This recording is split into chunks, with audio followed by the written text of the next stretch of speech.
ಮೋಜು ಮಸ್ತಿಗಾಗಿ ಸಾರ್ವಜನಿಕರ ದ್ವಿಚಕ್ರ ವಾಹನ ಕದ್ದು ಪರಾರಿಯಾಗುತ್ತಿದ್ದ ಇಬ್ಬರು ಅಂತಾರಾಜ್ಯ ಕಳ್ಳರನ್ನು ಹೊಸಕೋಟೆ ಪೊಲೀಸರು ಬಂಧಿಸಿದ್ದಾರೆ. ಬಂಧಿತ ಆರೋಪಿಗಳನ್ನು ನರಸಿಂಹಮೂರ್ತಿ ಮತ್ತು ಪ್ರಸಾದ್ ಎಂದು ಗುರುತಿಸಲಾಗಿದೆ.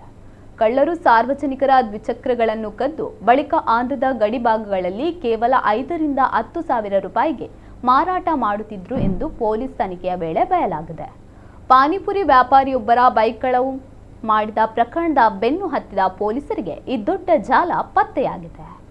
ಆರೋಪಿಗಳಿಂದ ವಿವಿಧ ಕಂಪನಿಗಳ 50 ಬೈಕ್ಗಳನ್ನು ವಶಪಡಿಸಿಕೊಳ್ಳಲಾಗಿದ್ದು, ಇದರ ಒಟ್ಟು ಮೌಲ್ಯ ಅಂದಾಜು 55 ಲಕ್ಷ ರೂಪಾಯಿ ಎಂದು ತಿಳಿದು ಬಂದಿದೆ. ಆರೋಪಿಗಳ ವಿರುದ್ಧ ಹಲವು ಠಾಣೆಗಳಲ್ಲಿ ಪ್ರಕರಣಗಳು ದಾಖಲಾಗಿದ್ದು, ತನಿಖೆ ಮುಂದುವರೆದಿದೆ.